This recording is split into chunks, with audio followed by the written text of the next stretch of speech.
எல்லாருக்கும் வணக்கம். உங்கள் டாக்டர் ரமேஷ் பேசுகிறேன். போன வீட்டில் வந்து லிவரோட ஃபங்க்ஷன்ஸ் என்னென்ன செயல்பாடு, சிம்டம்ஸ், லிவர் ஃபெயிலியரான என்னென்ன அறிகுறி, அப்புறம் வந்து லிவர் வந்து எதனால் என்னென்ன ரீசன்ஸ்னால் லிவர் வந்து ஃபெயிலியர் ஆகுதுன்னு பற்றி பார்த்தோம். இப்போ வந்து அதை பற்றி டீட்டெயில்ஸாக பார்ப்போம். நம்ம உடல் உறுப்புலேயே ஒரு அதிசயமான ஒரு அம்சம் வந்து லிவருக்கு இருக்குங்க. அது என்னென்னா, நம்ம உடம்புல வந்து முடி நகம் வந்து வெட்டினா வந்து வளருதுங்களே, அதே மாதிரி உடல் உறுப்புலேயே லிவர் வந்து கட்டாச்சுன்னா ஆட்டோமேட்டிக்காக அது வந்து வளர ஆரம்பிச்சிருங்க. அதாவது எல்லா லிவரும் வளருமானா வளராதுங்க. சப்போஸ் வந்து ஒரு அடிபட்டுச்சுன்னா அந்த லிவர் டேமேஜ் ஆச்சுன்னா அதை வெட்டினா அந்த லிவர் ரீஜெனரேட் ஆகிடும், திருப்பி வளர்ந்துடும். இதே வந்து குடிச்சு அந்த லிவர் டேமேஜ் ஆச்சுனாலோ, நான் சொன்ன மாதிரி வைரஸ் இன்ஃபெக்ஷன் இந்த மாதிரி எதனாலும் லிவர் வந்து திருப்பியும் வந்து வெட்டின லிவர் வந்து திருப்பி வளராதுங்க. இனிஷியல் ஸ்டேஜ், அதாவது ஆரம்ப ஸ்டேஜில் லிவர் ஃபெயிலியர் ஆகும்போது, இப்போ குடிச்சிட்டே இருக்காரு, ஆரம்ப ஸ்டேஜில் கூப்பிட்டு வந்தீங்கன்னா நம்ம வந்து பழையபடி குடியை நிப்பாட்டிட்டா லிவர் வந்து பழையபடி ஆகிடுங்க. ஆனால் அதே முத்தி போன ஸ்டேஜ் கொண்டு வந்தால் லிவரை காப்பாற்ற முடியாதுங்க. இந்த ஃபிகர் இந்த படத்தில் காட்டின மாதிரி இதுதான் லிவரோட டிஃப்ரெண்ட் ஸ்டேஜ் ஆஃப் டேமேஜுங்க. ஃபஸ்ட்டு வந்து நார்மல் லிவர், ஹெல்த்தி லிவர் இந்த கலரில் இருக்கும். இது வந்து நார்மல், இதை வெட்டினா ரீஜெனரேட் ஆகிடும், பழையபடி வளர்ந்துடும்.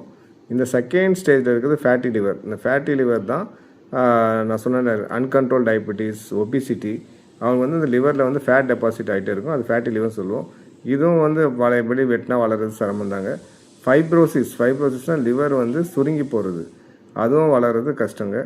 அதுவும் சிரோசிஸ் லிவர்னால் போனாடி சொன்ன ரொம்ப ட்ரிங்க்ஸ் சாப்பிட்டுட்டே இருக்காங்க, குடி ஓவர் ஆகிடுச்சுன்னா இந்த மாதிரி சிரோசிஸ், ஃபைப்ரோசிஸ் ஆகிடும், வளர சான்ஸ் ரொம்ப கம்மிங்க. கேன்சர்லேயும் லிவர் வந்து பழையபடி ஆக வாய்ப்பில்லை. போன வீடியோவில் வந்து பாய்சன்னால் லிவர் ஃபெயிலியர் ஆகுது சொன்னேன், அதை பற்றி எக்ஸ்பிளைன் பண்ண சொன்னேன். நம்ம ஏதோ ஒரு எமோஷனில் ஒரு இதில் வந்து தற்கொலை முயற்சியில் டக்குன்னு ஒரு பாய்சன் எடுத்து சாப்பிட்றாங்க. அந்த எல்லா பாய்சனும் லிவர் தான் ஃபில்டர் பண்ணுதுங்க. லிவருக்கு அந்த ஒரு எபிலிட்டி இருக்குது. நீங்கள் பாய்சன் குடிக்கும்போது லிவர் வந்து அதை ஃபில்டர் பண்ண முடியாத ஸ்டேஜுக்கு போயிடுது, அதுவே ஃபெயிலியர் ஆகிடுது.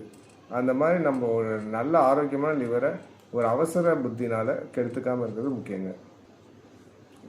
சரிங்க, எனக்கு எப்படி சார் என் லிவர் வந்து கெட்டு போச்சுன்னு தெரியும், நான் எப்படி கண்டுபிடிச்சிக்கிறது அப்படின்னா, நான் போன வாட்டி எல்லா சிம்டம்ஸும் போன வீடியோவில் சொல்லிட்டேன். இப்போது என்னென்ன டெஸ்ட் எடுத்து பார்த்தீங்கன்னா தெரியும்னா, லிவர் ஃபங்க்ஷன் டெஸ்ட்னு ஒரு சிம்பிள் டெஸ்ட்டு தாங்க. அதை பார்த்தீங்கனாலே உங்களுக்கு மஞ்சள் காமாலை இருக்கா இல்லையா எல்லாமே காட்டிடும். அதேமாதிரி ஃபைப்ரோ ஸ்கேன் ஒரு ஸ்கேன் இருக்குது, அது பார்த்தீங்கனாலே லிவரை வச்சு கண்டுபிடிச்சிடலாம். லிவருக்கு என்னென்ன ஃபுட்டெல்லாம் சாப்பிட்டா நல்லது பற்றி நெக்ஸ்ட் வீடியோவில் பார்ப்போம். Thank you all, take care.